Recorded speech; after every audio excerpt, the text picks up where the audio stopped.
Hello दोस्तों, स्वागत है आपका यूएसपी स्टडी चैनल में। तो हम लोग घटना चक्र का बुक देख रहे थे। तो चलिए आज का टॉपिक स्टार्ट करते हैं, महान्यायवादी और सीएजी। तो भारतीय संविधान के तहत भारत के महान न्यायवादी, उसको इंग्लिश में अटॉर्नी जनरल बोलते हैं, के पद का प्रावधान किया गया। महान्यायवादी देश का सर्वोच्च विधि अधिकारी होता है। अनुच्छेद 76(1) के अनुसार राष्ट्रपति उच्चतम न्यायालय का न्यायाधीश नियुक्त होने के लिए आहृत किसी व्यक्ति को भारत का महान्यायवादी नियुक्त करेगा। अनुच्छेद 76 के 2 के अनुसार महान्यायवादी का यह कर्तव्य होगा कि वह भारत सरकार को विधि संबंधी ऐसे विषयों पर सलाह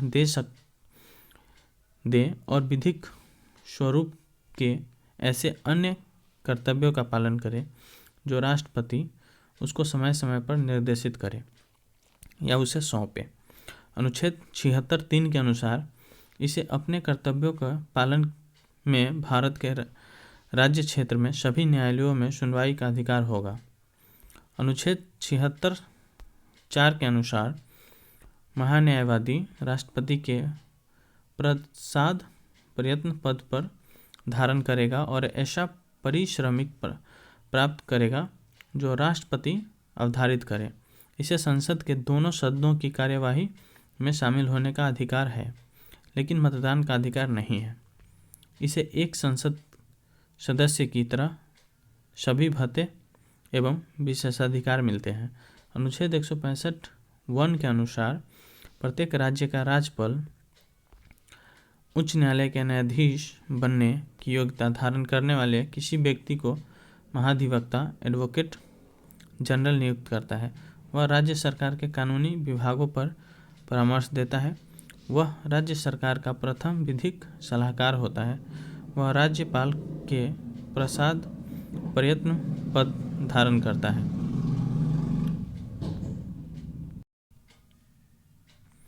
अनुच्छेद 148(1) के अनुसार भारत का एक नियंत्रक महालेखा परीक्षक होगा जिसको राष्ट्रपति नियुक्त करेगा तथा यह अपने पद से केवल उसी रीति एवं आधारों से हटाया जाएगा जिस रीति एवं आधारों से उच्चतम न्यायालय के न्यायाधीश को हटाया जाता है।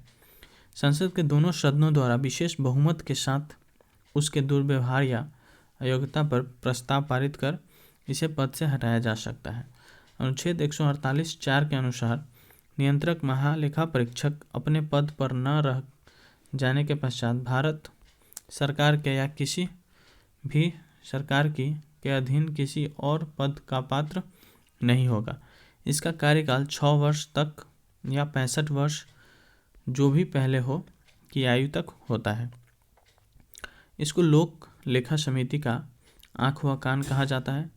अनुच्छेद 151(1) के अनुसार भारत के नियंत्रक महालेखा परीक्षक के संघ के लेखाओं संबंधी प्रतिवेदनों को राष्ट्रपति के समक्ष प्रस्तुत किया जाएगा, जो उनको संसद के प्रत्येक सदन के समक्ष रखवाएगा।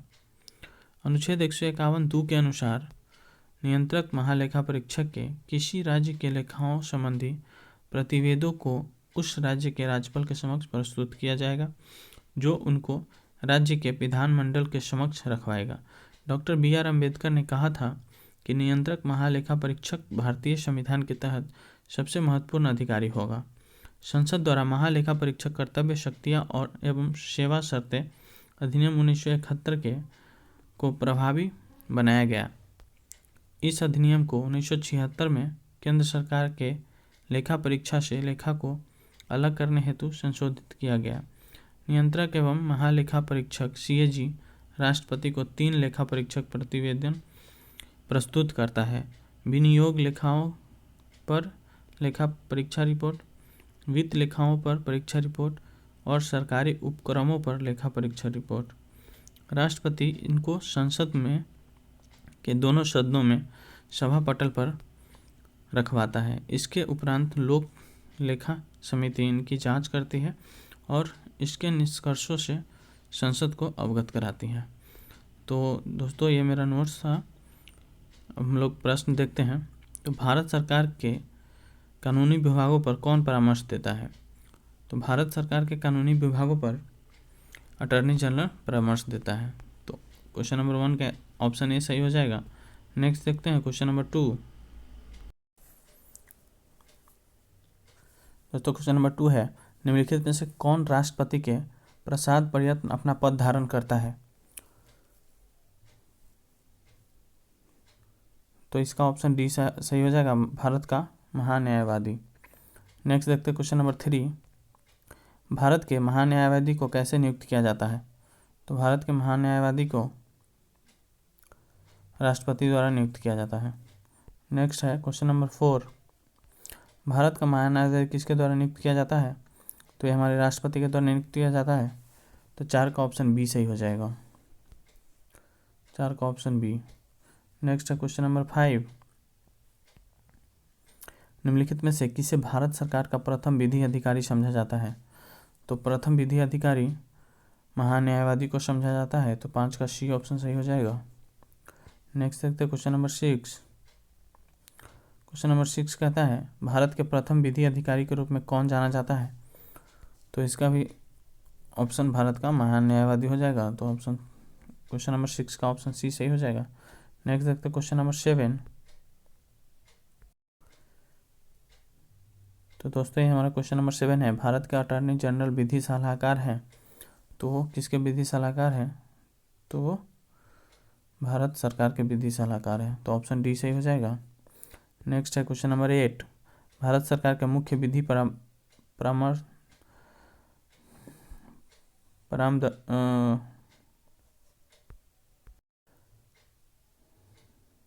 परामर्शदाता है। तो इसका ऑप्शन 8 का हमारा डी सही होना चाहिए। हाँ, 8 का डी ही सही है, attorney general of India. Next देखते हैं क्वेश्चन नंबर 9, निम्नलिखित में से किसको अपने कर्तव्यों के पालन में भारत के राज्य क्षेत्र में सभी न्यायालयों में सुनवाई का अधिकार होगा? तो वो है हमारे महान्यायवादी को। तो 9 का ऑप्शन बी सही हो जाएगा। नेक्स्ट है क्वेश्चन नंबर 10, भारत के महान्यायवादी अटॉर्नी जनरल के विषय में निम्नलिखित कथनों पर विचार कीजिए। तो कथन 1 है, वह भारत के राष्ट्रपति द्वारा नियुक्त किया जाता है। उसमें वही योग्यता होनी चाहिए जो सर्वोच्च न्यायालय के न्यायाधीश की होती है। उसे संसद के किसी भी एक सदन का सदस्य होना चाहिए। संसद द्वारा महाभियोग लगाकर उसे हटाया जा सकता है। तो मेरा स्टेटमेंट जो है वो 3 तो बिल्कुल भी गलत है। तो क्वेश्चन नंबर 10 का ऑप्शन सही हो जाएगा ए, 1 और 2 ही सही है, केवल 1 और 2 सही है, 2 और 3 और 4 गलत है। नेक्स्ट देखते हैं क्वेश्चन नंबर 11। दोस्तों क्वेश्चन नंबर 11 का था, पार्लियामेंट के किसी सदन के सदस्य न होने पर भी सदन में की बैठक में कौन भाग ले सकता है? तो वो हमारे भारत के अटॉर्नी जनरल। तो 11 का ऑप्शन बी सही हो जाएगा। नेक्स्ट देखते हैं क्वेश्चन नंबर 12, भारत के न्यायवादी के संबंध में निम्नलिखित में से कौन सा कथन सही नहीं है? वह मंत्रिमंडल का सदस्य नहीं है, उसे संसद के सदनों में बोलने का अधिकार है, उसे संसद में मत देने का अधिकार है, उपरोक्त में से कोई नहीं। तो 12 का सी सही हो जाएगा, उसे संसद में मत देने का अधिकार है। ये कथन सही नहीं है। नेक्स्ट देखते क्वेश्चन नंबर 13, भारत सरकार का कौन सा अधिकारी सदस्य न होते हुए भारतीय संसद में की कार्यवाही में भाग लेने का अधिकार रखता है? तो वो है हमारे अटॉर्नी जनरल। तो 13 का बी सही हो जाएगा। नेक्स्ट देखते क्वेश्चन नंबर 14, दोस्तों क्वेश्चन नंबर 14 कहता है, निम्नलिखित में से किसे संसद के दोनों सदनों में बोलने, अन्य कार्यवाहियों में सम्मिलित होने एवं किसी भी संसदीय कमेटी का सदस्य होने का अधिकार तो है, परंतु उसे वोट देने का अधिकार नहीं है? तो 14 का डी सही हो जाएगा, भारत के अटॉर्नी जनरल को। नेक्स्ट देखते हैं क्वेश्चन नंबर 15। तो क्वेश्चन नंबर हमारा 15 कहता है, जो कि यूपीपीएससी मेंस में पूछा गया था 2005 में। निम्नलिखित में से कौन सदस्य के दोनों सदनों में किसी भी सदन की कार्यवाही में भाग ले सकता है? तो ये अटॉर्नी जनरल होता है, भारत के महान न्यायवादी। तो 15 का डी सही हो जाएगा। नेक्स्ट देखते हैं क्वेश्चन नंबर 16। एक गैर सदस्य के रूप में संसद के किसी एक सदन की कार्यवाही में भाग ले सकता है? तो किसी एक सदन के कार्यवाही में भाग लेने वाले जो होते हैं वो महान न्यायवादी। संसद के किसी, सॉरी दोस्तों थोड़ा बैक हो गया था। तो क्वेश्चन नंबर 16 देख रहे थे। एक गैर सदस्य के रूप में संसद के किसी एक सदन की कार्यवाही में भाग ले सकता है, तो वो हमारे महान न्यायवादी होते हैं। तो 16 का सी, ऑप्शन सी सही हो जाएगा। नेक्स्ट देखते हैं क्वेश्चन नंबर 17। निम्नलिखित में से किसे संसद को संबोधित करने का अधिकार प्राप्त है? भारत के महान न्यायवादी को, भारत के मुख्य चुनाव आयुक्त को, भारत के मुख्य न्यायाधीश को, राष्ट्रीय सुरक्षा सलाहकार को। तो क्वेश्चन नंबर 17 का ऑप्शन ए सही हो जाएगा, भारत के महान न्यायवादी को। नेक्स्ट देखते हैं क्वेश्चन नंबर 18। तो क्वेश्चन नंबर 18 कह रहा था, निम्नलिखित कथनों पर विचार कीजिए। भारत का महान न्यायवादी लोकसभा की कार्यवाही में भाग ले सकता है, लोकसभा के किसी समिति का सदस्य हो सकता है, लोकसभा में बोल सकता है, लोकसभा में मतदान कर सकता है। तो 4 तो हमारा बिल्कुल ही गलत है। तो जिस ऑप्शन में 4 होगा वो तो ऐसे ही हट जाएगा। फिर भी हम देखते हैं 18 का हमारा सी सही हो जाएगा। 1 2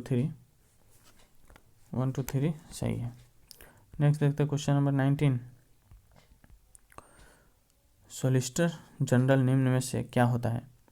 सॉलिसिटर जनरल निम्न में से क्या होता है? तो ये हमारे कानूनी सलाहकार होते हैं। सॉलिसिटर जनरल जो होते हैं वो कानूनी सलाहकार होते हैं। नेक्स्ट देखते हैं क्वेश्चन नंबर 20। क्वेश्चन नंबर 20 का था, भारत का एक सॉलिसिटर होता है। तो ऑप्शन ए है एक प्रशासनिक अधिकारी, ऑप्शन बी है एक न्यायिक सलाहकार, ऑप्शन सी है प्रधानमंत्री का सलाहकार, ऑप्शन डी है राष्ट्रपति को सलाह देने के लिए एक कानूनी अधिकारी।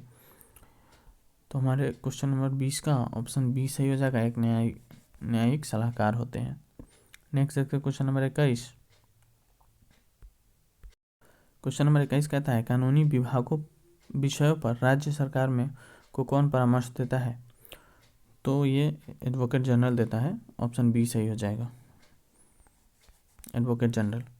और केंद्र सरकार को महान्यायवादी। नेक्स्ट देखते क्वेश्चन नंबर 22।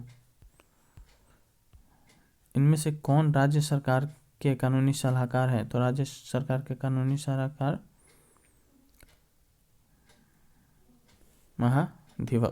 महाधिवक्ता बोलते हैं उसको। तो ऑप्शन ए सही हो जाएगा। नेक्स्ट है क्वेश्चन नंबर 23। राज्य सरकार को कानूनी मामलों में सलाह देने के लिए अधिकृत है मुख्य न्यायाधीश, महान्यायवादी, महाधिवक्ता, एडवोकेट जनरल, उच्च न्यायालय के न्यायाधीशों की खंडपीठ। तो इसका ऑप्शन सी सही हो जाएगा, महाधिवक्ता। नेक्स्ट देखते हैं क्वेश्चन नंबर 24। भारत के नियंत्रक एवं महालेखा परीक्षक की नियुक्ति की जाती है। तो 24 का ए सही हो जाएगा, राष्ट्रपति के द्वारा की जाती है, राष्ट्रपति के द्वारा की जाती है। नेक्स्ट देखते हैं क्वेश्चन नंबर 25। दोस्तों क्वेश्चन नंबर 25 कहता है, भारतीय संविधान के किस अनुच्छेद के अंतर्गत भारत के नियंत्रक एवं महालेखा परीक्षक की नियुक्ति होती है? तो हमारा 148 के तहत, अनुच्छेद 148 के तहत होती है। तो ऑप्शन सी सही हो जाएगा। नेक्स्ट देखते हैं क्वेश्चन नंबर 26। भारत के नियंत्रक एवं महालेखा परीक्षक के संघ के लेखा संबंधी प्रतिवेदनों को सर्वप्रथम निम्न में से किसको प्रस्तुत किया जाता है? तो सर्वप्रथम जो है वो भारत के राष्ट्रपति को प्रस्तुत किया जाता है। तो 26 का डी सही हो जाएगा। नेक्स्ट देखते हैं क्वेश्चन नंबर 27। निम्नलिखित में से किसके द्वारा भारत के नियंत्रक एवं महालेखा परीक्षक के पद का सृजन किया जाता है? तो ये किया जाता है संविधान द्वारा। नेक्स्ट है क्वेश्चन नंबर 28। भारत के नियंत्रक एवं महालेखा परीक्षक के पद पर नियुक्ति का कार्यकाल होता है? तो नियुक्ति का कार्यकाल 6 वर्ष होता है। नेक्स्ट देखते हैं क्वेश्चन नंबर 29। भारत के नियंत्रक एवं महालेखा परीक्षक के संबंध में निम्नलिखित में से कौन सा सही नहीं है? ऑप्शन ए है उनकी नियुक्ति राष्ट्रपति द्वारा की जाती है। ऑप्शन बी है उनका वेतन सर्वोच्च न्यायालय के न्यायमूर्ति के समान में होता है।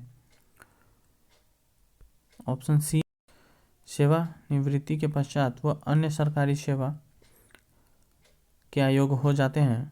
ऑप्शन डी है उनको राष्ट्रपति पदच्युत कर सकते हैं। तो इसका 29 का ऑप्शन डी सही हो जाएगा, राष्ट्रपति पदच्युत कर सकते हैं। नेक्स्ट देखते हैं क्वेश्चन नंबर 30। भारत के नियंत्रक एवं महालेखा परीक्षक को उसके पद से हटाए जाने की प्रक्रिया निम्नलिखित में से किसके समान है? तो प्रक्रिया जो है वो निम्नलिखित में से उच्चतम न्यायालय के न्यायाधीश के समान है। तो 30 का ऑप्शन सी से हो जाएगा। नेक्स्ट देखते हैं क्वेश्चन नंबर 31 कहता है निम्नलिखित कर्तव्यों में से कौन से एक का भारत के नियंत्रक एवं महालेखा परीक्षक द्वारा पालन नहीं किया जाता है? तो 4 ऑप्शन दिए हुए हैं। तो 31 का हमारा डी ऑप्शन सही हो जाएगा। सार्वजनिक धन की प्राप्ति और निर्गम का नियंत्रण करना और वह सुनिश्चित करना कि सार्वजनिक राजस्व राजकोष में जमा हो। नेक्स्ट है क्वेश्चन नंबर 32। लोक निधि के फलोत्पादक और आश्रित प्रयोग को सुरक्षित करने के साथ साथ भारत में नियंत्रक महालेखा परीक्षक CAG के कार्यकाल का महत्व क्या है? CAG संसद की ओर से राजकोष पर नियंत्रण रखता है जब भारत का राष्ट्रपति राष्ट्रीय आपात वित्तीय आपात घोषित करता है। CAG की मंत्रालयों द्वारा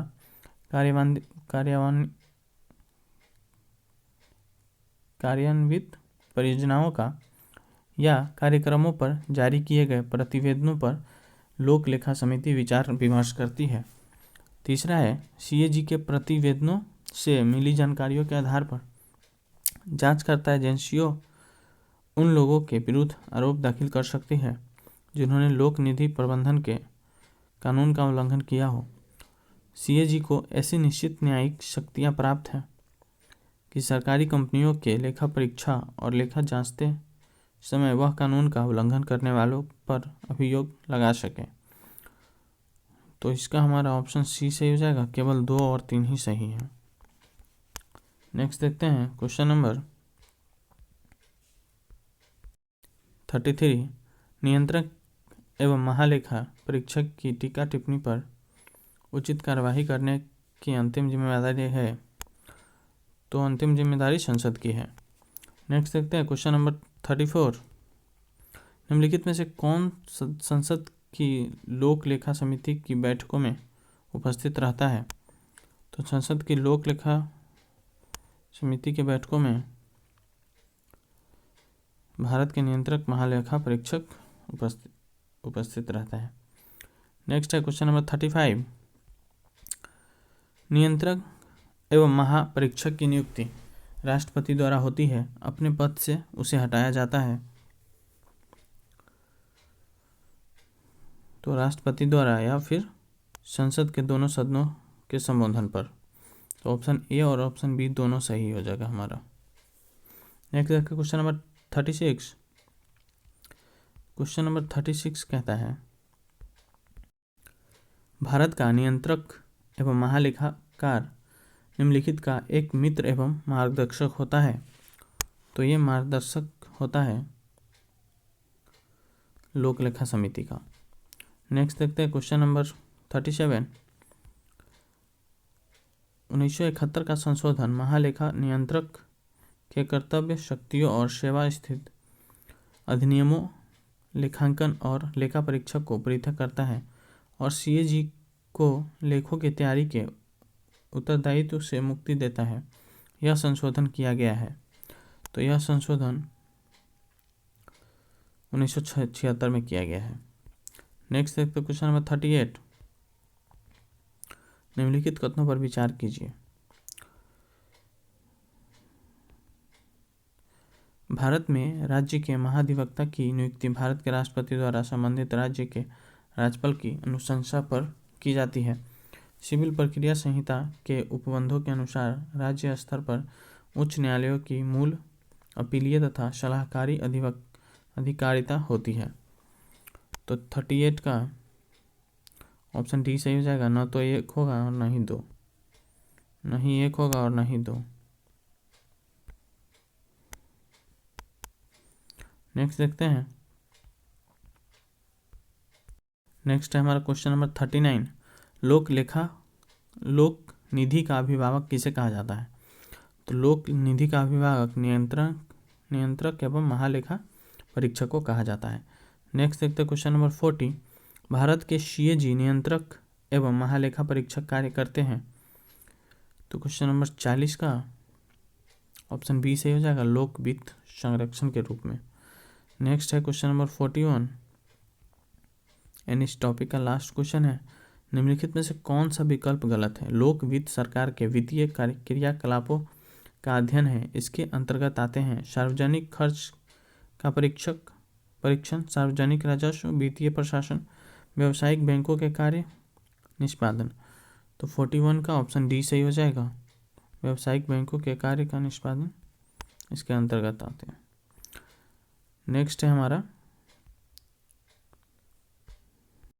नेक्स्ट टॉपिक हमारा वरीयता अनुक्रम। तो आज के लिए इतना ही रहने देते, मिलते हैं नेक्स्ट वीडियो में। तो अब तक के लिए धन्यवाद।